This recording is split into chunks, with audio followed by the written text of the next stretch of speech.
Hey guys, my name is Chelsea and welcome back to my channel. For today's video, we have my December wrap-up.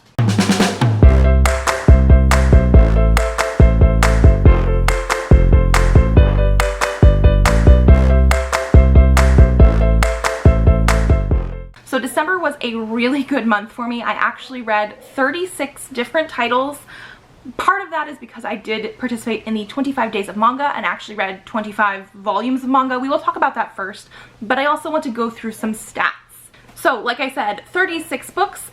With those 36 books, I read a total of 7,400 pages. Obviously, because I read so much manga, it was much quicker to read those pages. This is a higher number than I'm used to, but I have had higher this year, so it's not out of place. And then I did read 1 audiobook, 2 ARCs, 3 ebooks, and 30 physical books. 9 of those books were adult, and 27 were YA. I want to say most of the manga I read I do categorize as YA. I don't think I read any manga that would have to be adult. And then for those books, I gave 2 stars, 6 3 stars, 12 4 stars, and 16 5 stars. Again, a lot of the manga I read were amazing, so they take up most of the 4 and 5 star spaces. Now, I am going to be probably doing a different sort of way of keeping track of my reading in 2021 so that I actually can use my half-star ratings in my stats.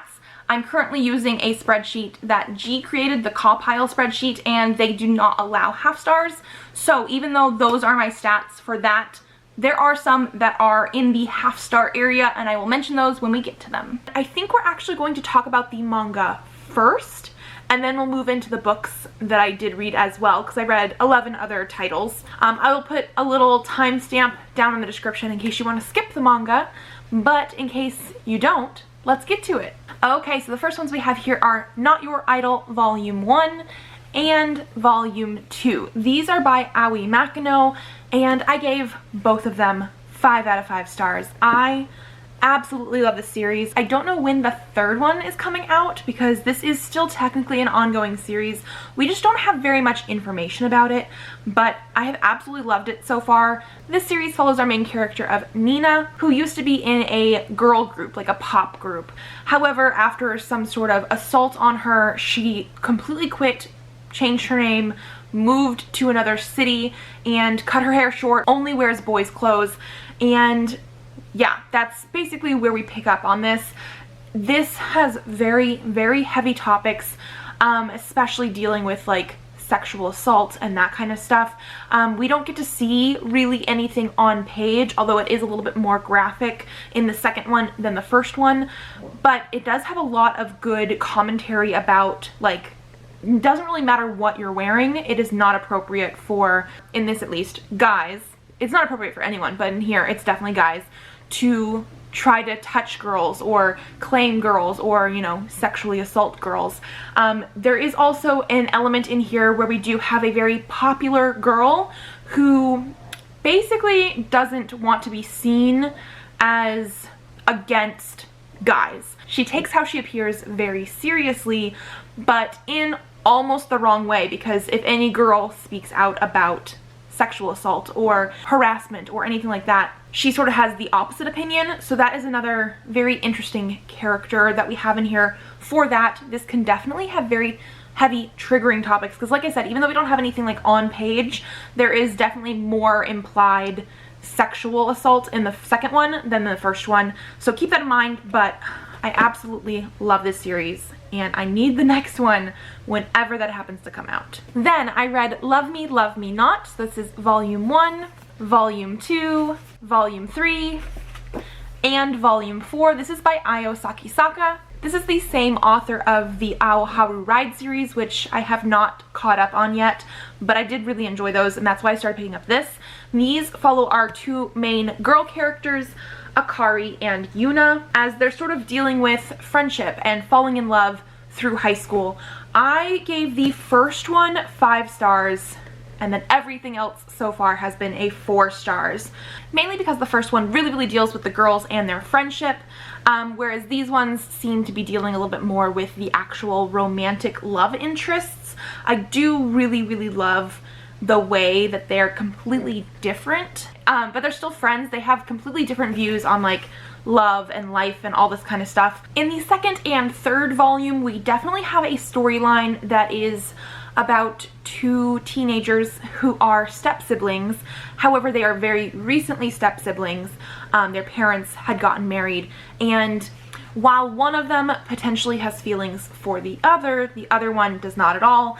And I don't necessarily think that is a bad thing. Step siblings is a trope in some romances. It's not really my favorite, but it is something that happens. And I want to say that it's not actually focused on that trope as much, and it does resolve itself at the beginning of book 4.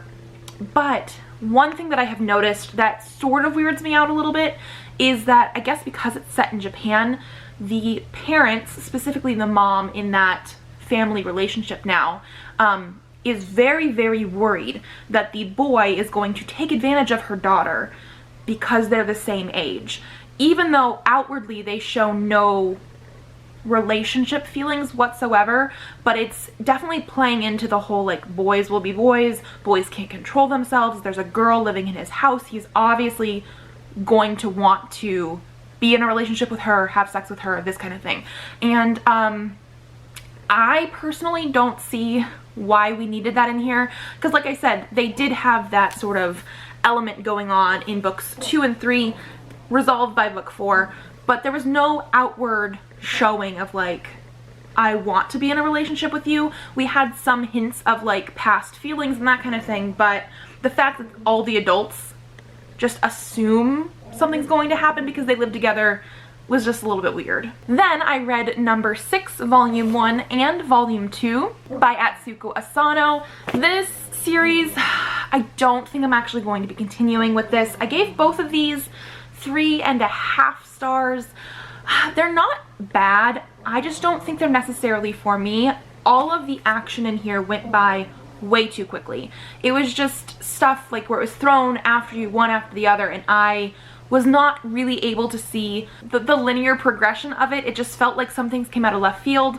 It also just didn't have enough development for me. Again, it's not bad. This is something about like a dystopian society where one of our characters comes from the like richer area and he's very, very smart. But if you don't live in this area, your world is definitely more run down.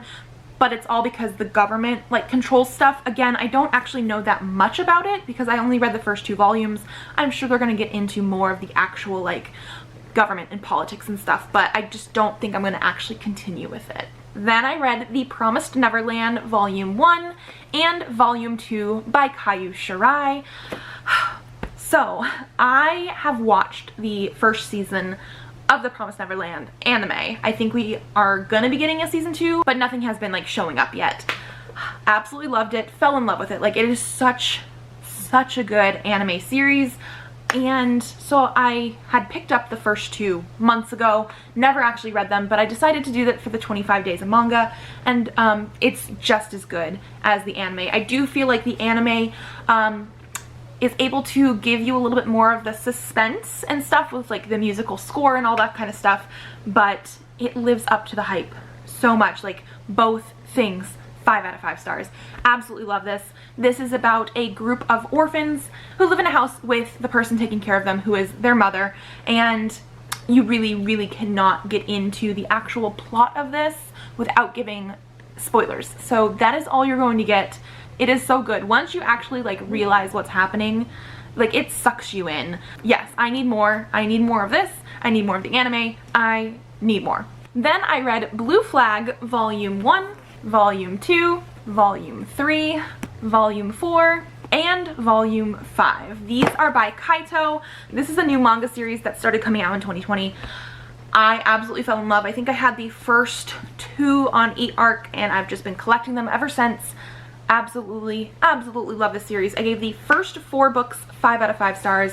I gave the 5th book 4 out of 5 stars, mainly because this focused more on a character that is seen in the first 4, but she's not a major part of the story, and so she's just not my favorite character. Favorite characters, I have multiple, but like, she's just not one of them. but also the topics that this book was talking about was a lot of like gender in society and what people expect from you, which had really, really good points. However, I want to say at least 2/3 of this volume was her ranting at some of the other characters, and it just felt long. It just felt very, very long. So I'm hoping it picks up in the next volume because I definitely want to read more in this series. The first 4 are freaking phenomenal. I love them so much. This one just slowed down a little bit. But basically this follows Taichi and Futaba, who are our 2 like main characters, and their friends through high school, and they're sort of trying to figure out love lives and all this kind of stuff.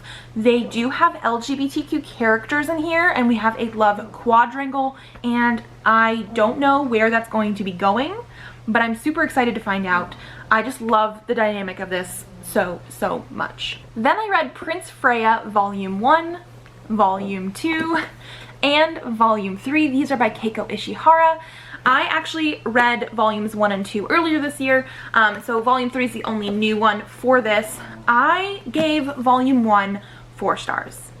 Earlier this year, I also gave volume 2 4 stars. However, on this reread, volume 2 has changed to a 5-star, and this is a 5-star as well.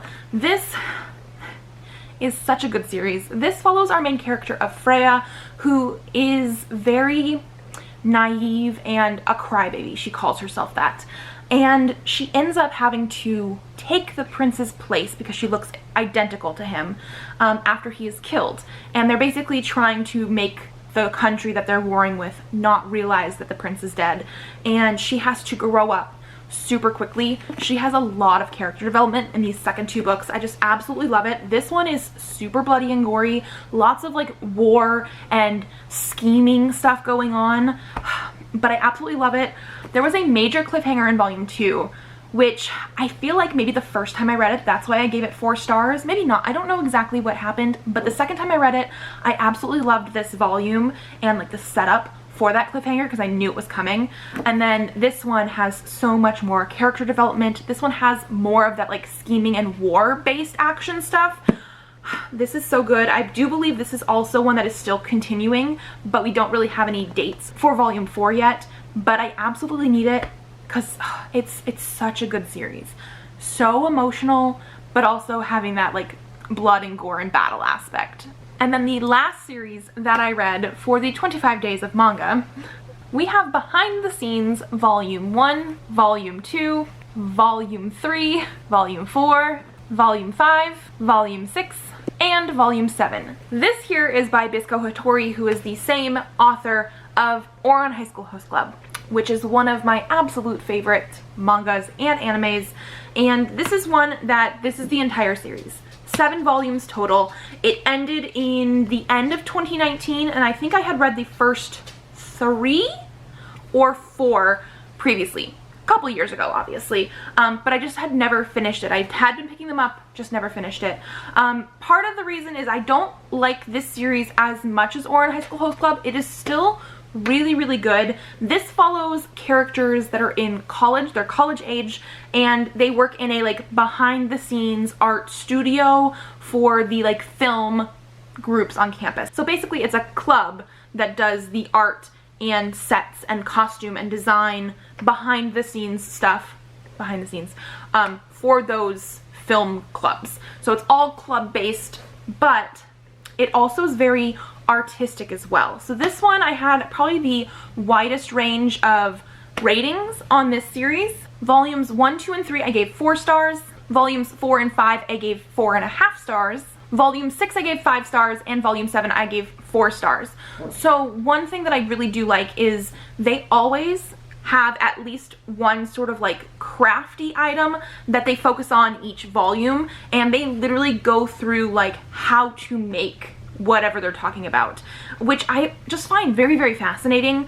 I think part of the reason I gave these, I want to say this is an average of like 4-ish stars for the whole series, is because I do feel like because we're seeing them put things together for the other film clubs, it's more of like snapshots. Like each chapter feels like a different story. It's not like an overarching story, which is like my favorite.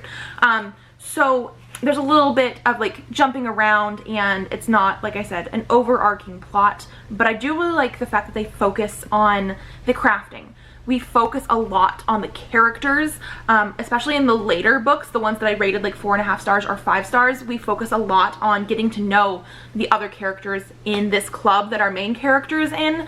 I did end up giving volume 7 4 stars again, because it's not a bad ending. However, after progressively getting better for me with each volume, the last one felt really rushed. The author knew this was going to be the last book, however, still had a lot of plans to do and stuff that she wanted to get in there, and I feel like it just moved too quickly and was just a little bit weird that way. So it's not, again, a bad series. I really did enjoy this one, and I think Bisco Hattori is basically like an auto-buy manga author for me. Everything that I've read from her has been amazing. So yeah, this is my last one. An entire 7-volume series. Okay, and so that was the last manga, so we're gonna jump now into the like books I read. So the first one I read in December is Spoiler Alert by Olivia Dade.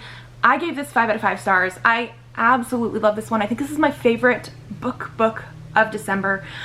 It was just so well done. I love the fact that we have a plus-sized fat main character, and the plot is not based on her trying to like feel comfortable in her body. She is already there. Our main characters are in their late 20s, early 30s, so we do have older protagonists than some of the romances that we read nowadays, and I loved her so much. She's a geologist. She has interests outside of, you know, dating and stuff like that. This is very much focused on fandom as well. Basically, our two main characters write fan fiction for a TV show that reminds me a little bit of like Greek mythology / Game of Thrones, and she is like a sort of famous fan fiction writer, and she does cosplay and stuff like that, but like people don't know exactly who she is in that fan fiction world. And then our other main character of Marcus is the main character from this TV show, although he is also semi-famous in the fan fiction world, but again, people don't know it's him because he could lose his job that way. And so they became friends that way, and then they start dating after a like photo of her gets passed around on basically like a Twitter of her in cosplay, and they start dating because he thinks she's gorgeous, but people are saying some sort of fat phobic things. So we do have that in here a little bit as well, but I just absolutely love this. I love the fact that our characters know who they are, they have jobs, they are older protagonists, closer to my age. It was just so well done. I love the fact that Marcus is more than just a TV star as well. He's dyslexic as well, so we did have that rep in here, which I actually really appreciated. I just really loved the characters and the way that this was written.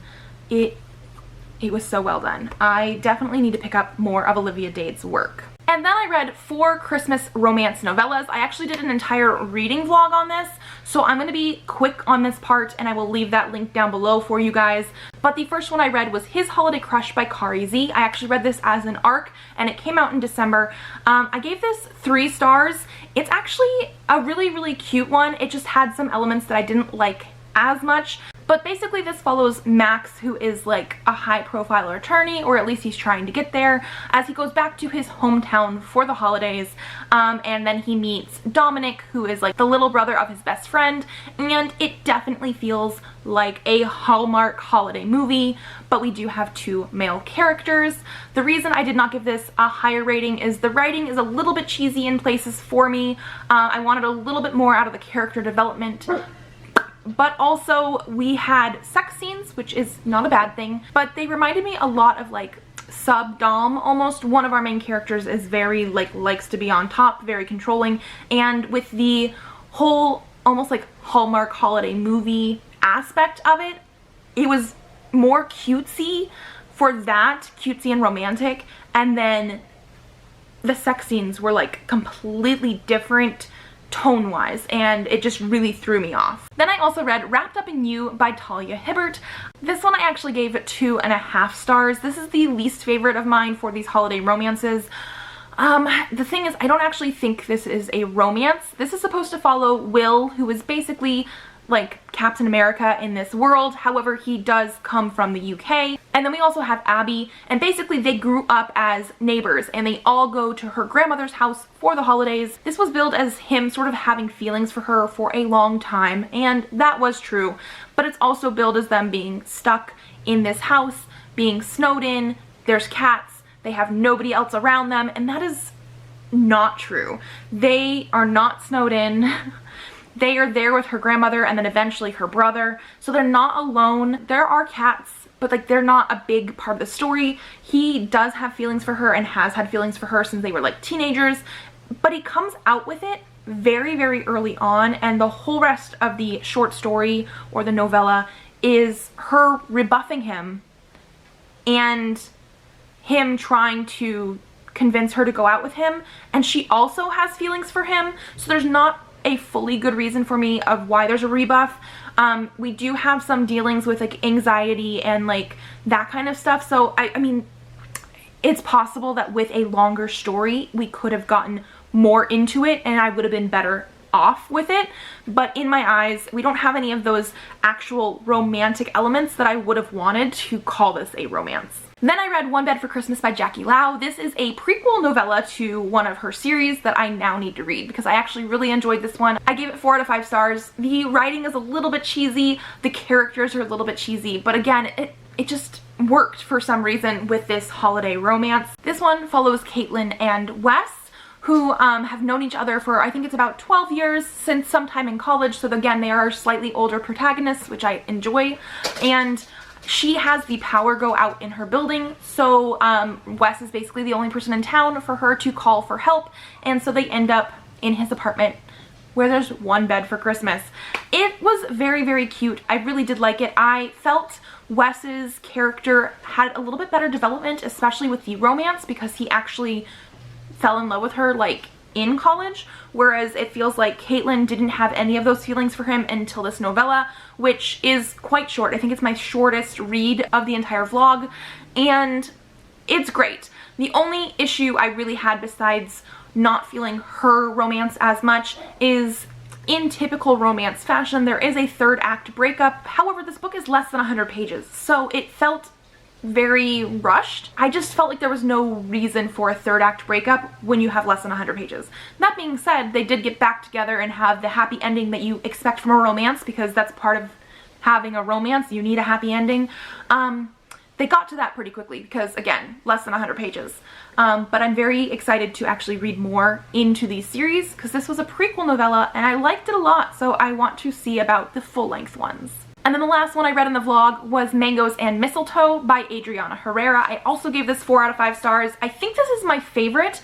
This one follows 2 characters who are in a baking competition, and I really, really loved the characterization and the baking aspects and the competition aspects.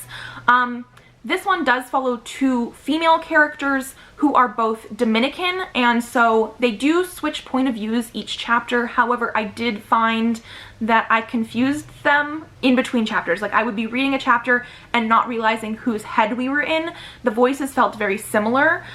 Also, this one has a lot of dirty talk in the sex scenes, which is just something that makes me cringe a lot, so keep that in mind. But I thought was a really, really well-developed book, and I'm very excited to see more from Adriana Herrera as well. The next one I read was Dryad by Curtis Wiebe. This I did read as an ARC because it will be coming out in January. January 5th?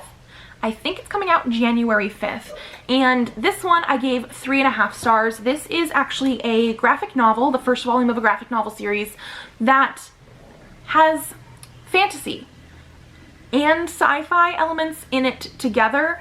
It's very, very interesting. Basically, we follow these 2 parents who have a pair of twins, and at the beginning of the story they are on a quest, almost a journey to find a new home for them, and they do figure that out pretty darn quickly, and they live in this area where it feels very fantasy heavy. We have people that look like elves. We don't actually know what they're called, but they have the pointy ears. They have tales of old magic, people that used to have magic. But then we do have a like twist into the sci-fi element, which I won't get too far into because you sort of should experience it for yourself. However, like I said, I gave it 3.5 stars just because I felt like we didn't have enough development. Everything just sort of felt like it went by a little bit too quickly, and I really do want to know what the heck is going on because I'm confused. It's not necessarily a bad confused. I'm sure we're gonna get that in like the next volume or something, but I need to know how everything fits together. Yes. How does it fit together? I don't know. Then I read This Is Where the World Ends by Amy Jung. This was actually chosen for me by my sister Riley in our blindfold book cover challenge video. I will leave that link down below. And I gave this 3 stars. I think it's a low 3 stars for me. This one is very vague on summary. So this is sort of hard to explain. But basically we follow 2 main characters. We have Janie Vivian and we have Micah. Micah is in the like present day. He has suffered from amnesia after a big party that has gone on, and so his point of view is very weird. We sort of see him remember things or say things and then forget them as he goes. It was very interesting that way. I did like, because there is sort of a mystery element in here, I did like his point of view and seeing what he saw, because we don't, like, he's unreliable. He doesn't know what happened.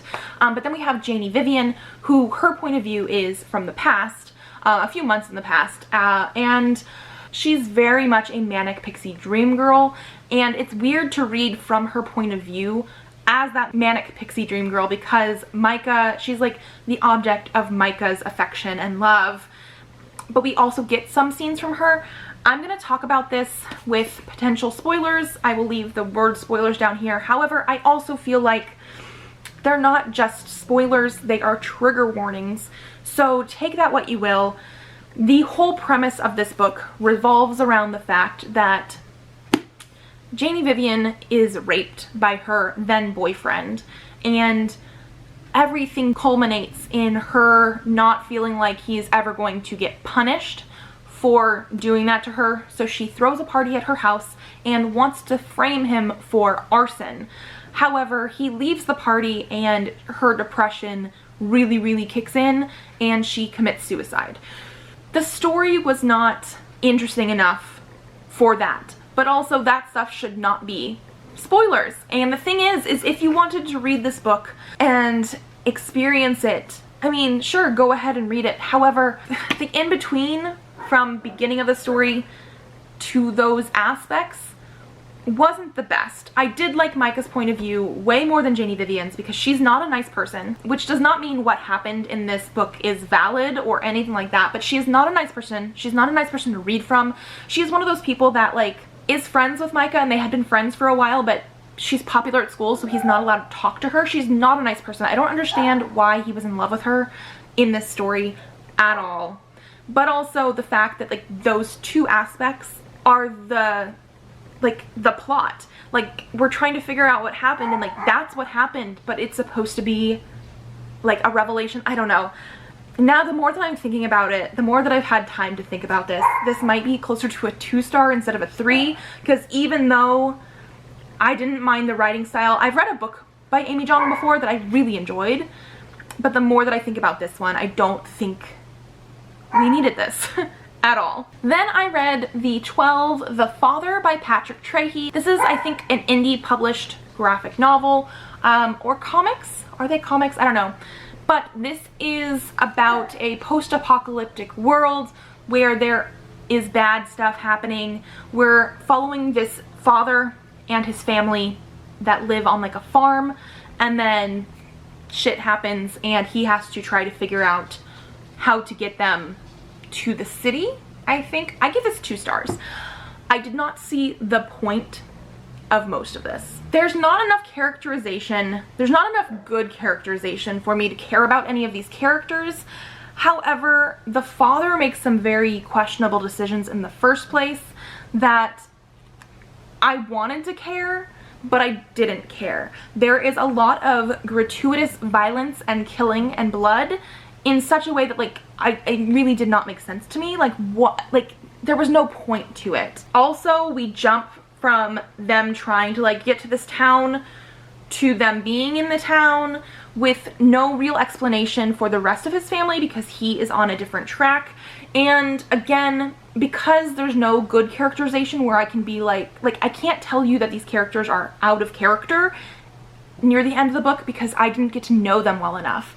But I just really did not enjoy this. It's probably just one that's not for me. I wanted to know more about some of like, I think there was one flashback scene that I think was more interesting, but it also didn't give me enough of the flashback to know what was going on with the characters. It's just, there was a lot of things lacking in here that I'm just mad at Dad, and I don't want to be mad at him, but like I'm very mad at him. Then I read Jane Unlimited by Kristen Cashore.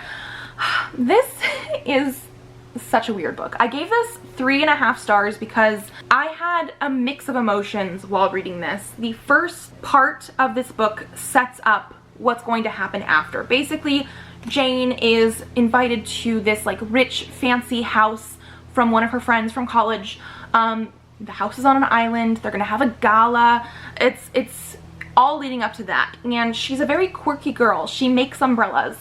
But so the first part is leading up to this. And we hear some like little bits and pieces of mysteries and that kind of stuff. And then we end part 1 and she has like 5 decisions to make. She can follow 5 different people, and each subsequent part is her following those 5 people. One thing I will say about this, there are no chapters. It is literally just 6 entire parts in this book, and they're long. So long. I do not like long chapters, and because there was no actual chapters in here, it felt very long. The writing of the first part was okay, but not great. The writing of the second part was not very good, and I was very bored at that part. So at that time, I knew I was going to finish the book, but I was not really liking the journey.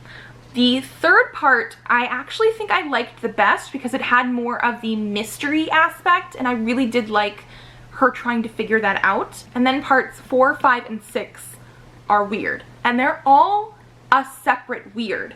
And the thing is, there's so much that the author was trying to do because this is a like 400 and something, almost 500 page book, and there's 6 parts in it.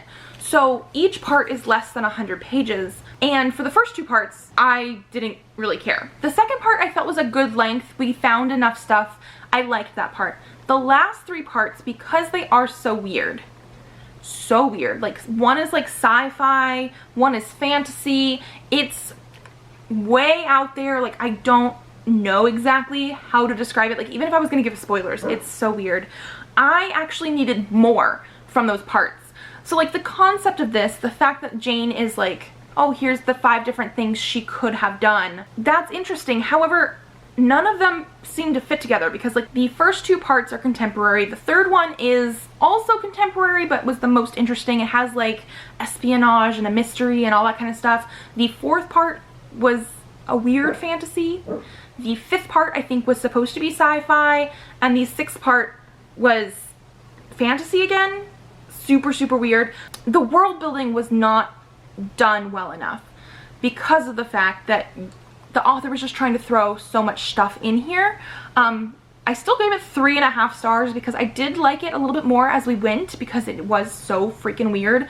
But the characters, it just felt like Jane was quirky to be quirky, and I needed more from the actual writing and story building, the world building, to give it a higher rating. I can totally see why some people love this book because I think I had somebody comment on one of my videos earlier in 2020 that they wanted me to read this because they really, really enjoyed it.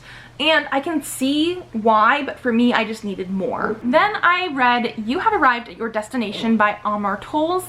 This one, I gave 2 stars. This is a very, very short story. I think it's like 46 pages. It was part of like the Amazon collection that I'm slowly working my way through that are supposed to be like sci-fi based, and it is sort of sci-fi based. This one is about like a father going to a clinic for like IVF. However, it is not just that. They are also able to like do the sex and how smart the kid is, and like they project what they think the kid is going to be like based on certain factors, and like you can choose your kid's life almost.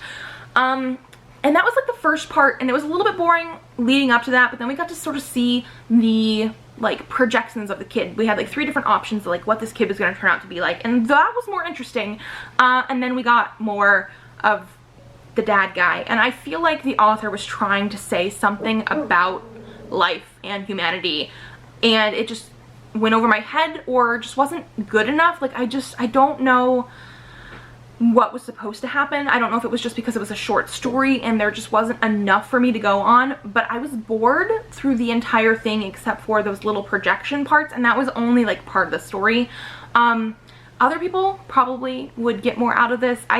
This author, I believe, is more literary fiction than like what I usually like anyway, and so I feel like he was just trying to say too much and it was not being conveyed to me. And then finally, I read Zero Repeat Forever by G.S. Prendergast. This I gave 3 stars. This is a lower 3 than some of the other ones that I've given. It's not bad. This is a very confusing one to talk about as well. I finished this on December 31st.